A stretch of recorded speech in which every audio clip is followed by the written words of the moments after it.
Babasit Elementary School dito naman sa bayan ng Manawag para sa tuloy-tuloy na pag-antabay natin ng The Vote Coverage 2025. And as of now, Bombo Jazz ay talagang tuloy-tuloy no etong pagdagsa ng mga botante natin dito sa lugar na siyang kinalalagyan natin at mula pa kaninang alas 5 no ng umaga hanggang sa kasalukuyan batay na din sa pakikipag-ugnayan natin sa mga otoridad and maging dito naman sa mga residente no mga botante na kasalukuyang nakaantabay pa rin hanggang sa kasalukuyan hindi nila maiwasan Bombo Jazz no na magreklamo dahil nga sa yung ilan daw kanina kahit tinagahan na din nila na magtungo dito naman sa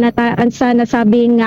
polling precinct nila inabot pa rin sila no ng ilang oras dahil batay dito sa pag-iikot-ikot natin dito naman sa may barangay o sa Babasit Elementary School ay nasa 5 na mga classroom etong nabuksan lamang and iisang automated counting machine kasi no etong naka-allocate naman dito ngayon Bombo Jazz kaya yung bilangan din and eto ding proseso ay talagang mas nagiging mabagal yung ilan pa sa mga nakukuha natin Bombo Jazz no na complaints na itong mga botante natin ngayon dito naman sa lugar na siyang kinalalagyan natin andyan pa rin yung mga sumisingit-singit daw kasi no kaya lalo na yung mga hindi naman kabilang sa mga priority lane dito naman na dapat na pagbigyan ng ating mga otoridad kung minsan nasisingitan sila sa kanilang pila kaya inaayos mayat maya ng ating mga otoridad etong pilahan dito naman sa may barangay o sa Babasit Elementary School para hindi magkaroon ng aberya etong mga botante natin. Sa bukan ng Babasit Elementary School, nariyan etong mga otoridad natin no, na siyang nagbabantay para naman mapanatili etong kaayusan, peace and order dito naman sa naturang polling precinct and magkakahalo Bombo Jazz actually etong nakikita at napapansin natin na patuloy na dumaragsa. Though kanina, no, madaling araw, nabigyan na sana ng pagkakataon or at least 2 hours leeway para sa mga senior citizen, mga person with disability, and even atong mga buntis no, ng mga botante natin. Pero as of now, may mga napapansin pa rin tayo, Bombo Jazz, na patuloy etong pagdagsa nila dito naman sa nasabing polling precinct. So, we presume na hindi pa rin nasunod no etong binigay na oras sana para naman mabigyang daan etong mga vulnerable sector natin dito sa bayan ng Manawag. Mabigay lamang natin no Bombo Jazz etong ilang mga numero o di naman kaya etong bilang ng barangay dito naman sa bayan ng Manawag no mula naman dito sa ika-4 na distrito ng ating lalawigan. Sa bayan ng Manawag ay mayroong 26 na mga barangay, nasa 323 etong total number ng established precincts at nariyan din etong 65 na total number na etong mga group or cluster precincts and nasa kabuuan etong total number ng regular na mga rehistradong botante dito sa nasabing lugar, Bombo Jazz, ay 49,729 at etong voting center no, na pwedeng mapuntahan etong mga botante natin dito naman sa bayan ng Manawag ay nasa 11. So kahit pa paano malaki-laki etong bilang ng mga polling precinct or voting center na pwedeng mabisita na itong mga kandidato at maging na itong mga botante natin. Dito sa bayan ng Manawag, Bombo Jazz, maibigay lamang natin no etong mga naglalaban-laban din ng mga pangalan na siyang inaantabayanan na itong mga botante natin para naman sa ating eleksyon. Sa pagka-alkalde, Bombo Jazz, ang naglalaban dito naman sa bayan ng Manawag is etong si Amador Kim de Guzman. Nagbabalik ata ito sa pwesto kung di tayo nagkakamali. No, Bombo Jazz, dahil dati na din itong alkalde dito naman sa bayan ng Manawag mula sa pagiging independent political party at ang kanyang katunggali Bombo Jazz is etong kasalukuyang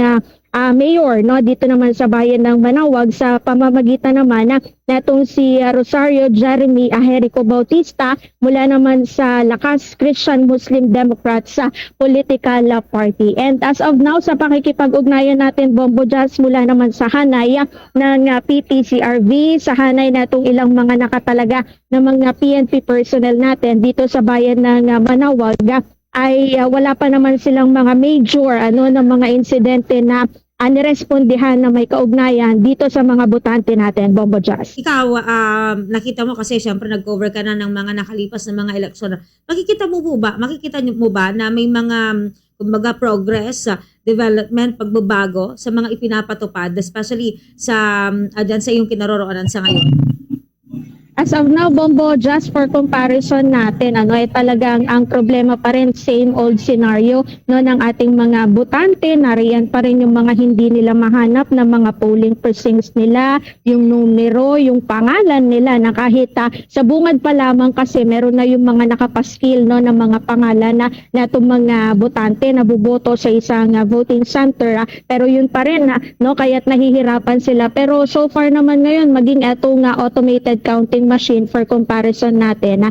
parang assist pa rin Bombo Jazz sa pagtataya natin, like dito sa lugar na siyang kinalalagyan natin ngayon kaya nga't napapabagal etong usad ng botohan at bilangan din ng ating mga otoridad kasi nakikita at batay na din sa pahayag ng ilang mga tapos na ng mga kababayan or botante natin dito sa barangay Babasit is iisa nga lang kasi or kulang etong mga gamit, lalong-lalo na etong automated counting machine na inaasahan sanang mas mapapabilis etong bilangan, but unfortunately, ito yung nagiging sitwasyon ngayon dito, Bombo Jazz. Ayan, Bombo Laimi, dahil sa mararanasan nating matinding init ng panahon, kamusta naman yung ginagawa ng ating mga kababayan dyan para kahit paano maibsan yung nararanasang init ng panahon? And syempre kasabay niyan, lalong-lalo na yung iba, kanina pa nakapila, Bombo Laimi.